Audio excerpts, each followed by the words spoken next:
Hey everyone, greetings from the quarantine kitchen. Today we're going to do breadcrumbs. It may sound simple, but there's a reason I'm doing this. If you're like the situation in my family, nobody ever eats the heels of the bread.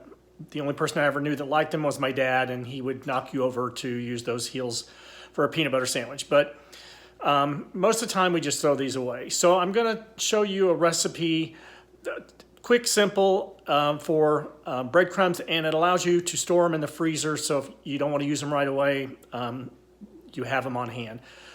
So let's get started. What I have here is about 3 cups of dried bread.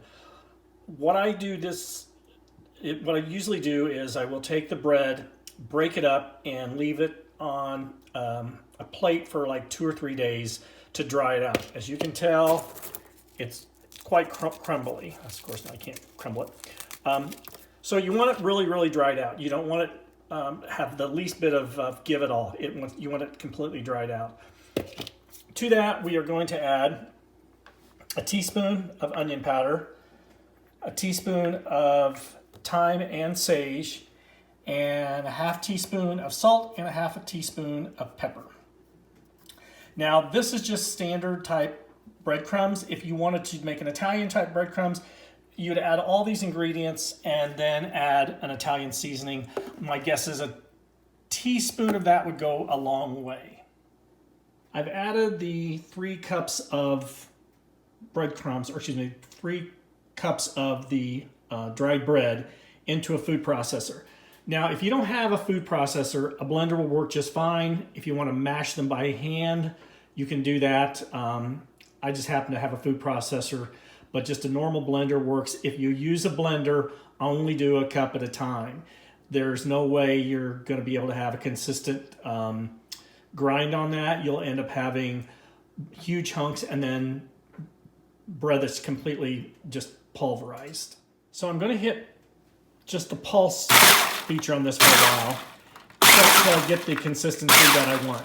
Now, if you wanted to make stuffing as opposed to breadcrumbs, this is another good way of doing it. But that I would definitely either cut up in cubes before the bread dries, or I would just chop it up by hand, because obviously for stuffing you want bigger pieces than you would if you just use this for meatloaf or meatballs or whatever other uses you have for breadcrumbs.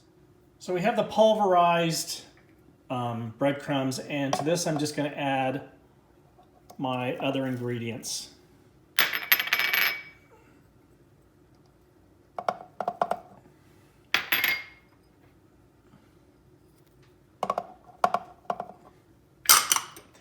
And give it another quick pulse.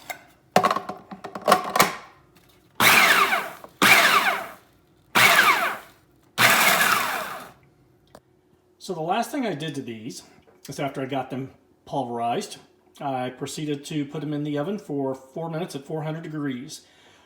Obviously, you want to let these cool, put them in a baggie or container, put them in the freezer. They'll last months, or if you want to use them immediately, you can. Now, like I said, if you want to make stuffing, you kind of follow the same example, only you don't put the bread in the food processor or the blender. You just want to chop it up into cubes. And as I said, probably your best reason for that is you don't want this type of granulation on your stuffing. You want bigger pieces. I use an oatmeal type bread. It doesn't matter what kind of bread you use. This is approximately 4 heels of bread. If you don't want to use the heels and use just normal slices of bread, you can do that too. You might taste it to see if it needs a little bit more salt or any type of seasoning, but this is how I use mine, and it comes out pretty well every time. So let me know if you try this, how it works. Share the video if you think it's somebody you know would like to try it or find it useful. And signing off from the Quarantine Kitchen.